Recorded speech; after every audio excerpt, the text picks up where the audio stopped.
Hi everybody, and welcome to our first lesson in language. This week and this month we're going to be looking at inferring, which is trying to figure out what an author is saying without saying it very clearly. And so for this situation we're going to be looking at images, and they're all pulled from a book called The Mysteries of Harris Burdick, written by Christopher Van Allsburg. And all the book is it's a series of pictures with captions, no story, no nothing. There's a nice little story that goes with it, but I won't get into it. So, you've been given one image. I'm going to be working with this image today, and it's called The House on Maple Street. And as we can see, there's a house. There's some light underneath it, or what looks like light. There's some kind of clouds underneath, and obviously we can see the house looks like it's coming off the ground. And so we can infer what might be going on here. So we can infer that perhaps there's some kind of explosion in the bottom and the house is now lifting off of its foundation. We can infer that the house is a rocket ship trying to take off. There's lots of different inferences. The inference doesn't matter so much as how you explain your inference, how you prove that that really is the case. You're kind of turning yourselves into lawyers. So I'm going to work with the house is a rocket ship trying to take off.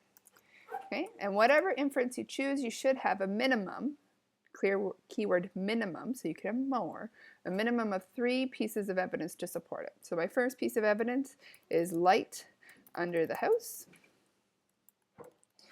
Then I'm going to say the house is off the ground.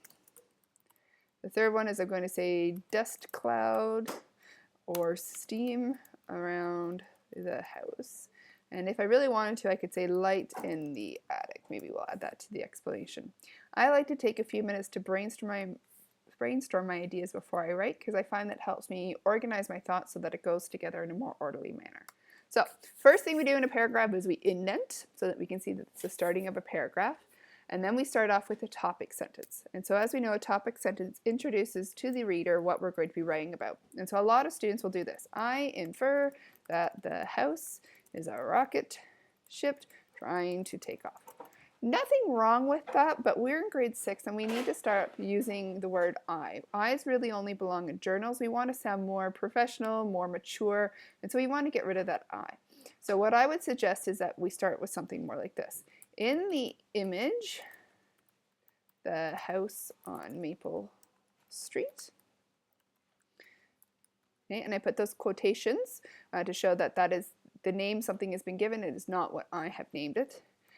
It appears that the house is a rocket ship that is trying to take off. Okay, not a, oh, missed that word, thank you Google. Not a huge difference from what we had originally, but it sounds less personal, sounds more clear fact. Okay, more professional, more mature. Okay, and then we're going to go and explain our details. So here I am. Okay, here's my inference. I got that covered. Okay, I've got light under the house. The house is off the ground. The dust, cloud, or steam, and light in the attic. I think probably the thing that makes the most sense to start with is the house is off the ground, because then we could talk about the light and the dust cloud underneath. First of all, the house is clearly off the ground, which is not normal. For a house to be several feet off the ground, something strange must have occurred. Okay, so that's our first piece of evidence done. So I'm going to delete that so I don't write it a second time. Okay, so my second piece of evidence I'm going to look at is, let's go for the light under the house.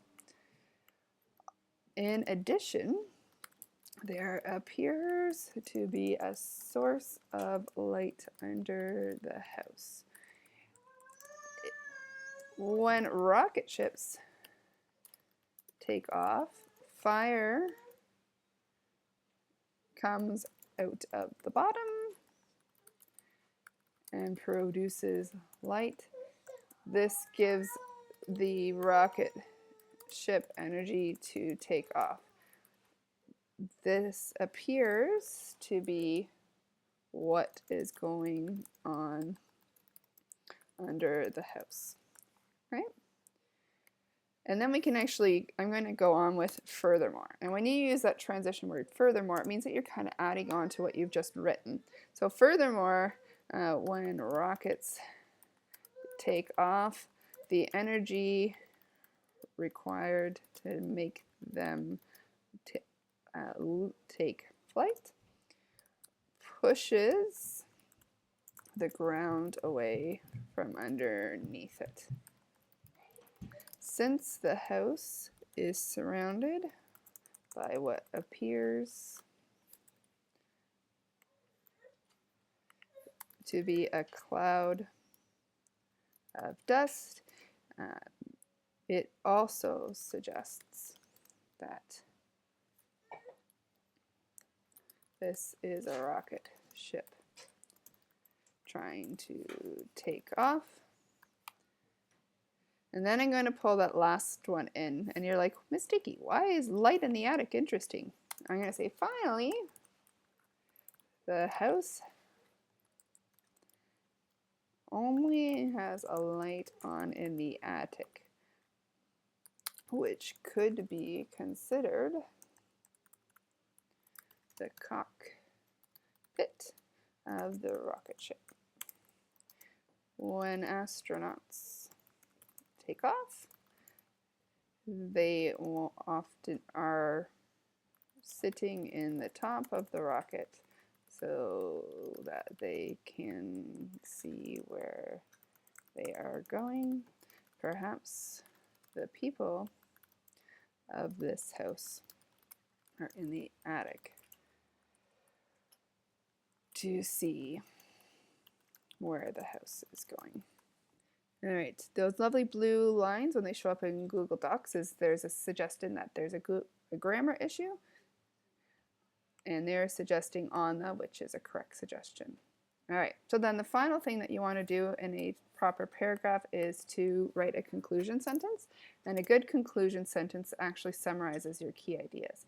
So you want to hit on the fact that the house is off the ground, that there appears to be some light and some dust creating, and that we are kind of putting together. So let's start with in conclusion, a nice transition word for the conclusion sentence.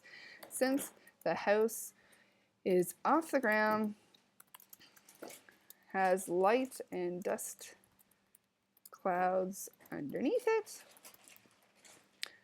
which is very similar to a rocket ship, it is clear that the house is a rocket ship trying to take off. Okay, and a red one is a spelling error, grammar. Oh goodness, I'm showing all these features today. Okay, so by all means, this is not a perfect situation, but it does have some key things. I will put up the success criteria or things that I'll be looking for when I read your paragraphs. But this gives you a nice model to work off of for the house on Maple Street. As always, if you need help, please comment on the assignment or send me an email at p0078359@pdsb.net.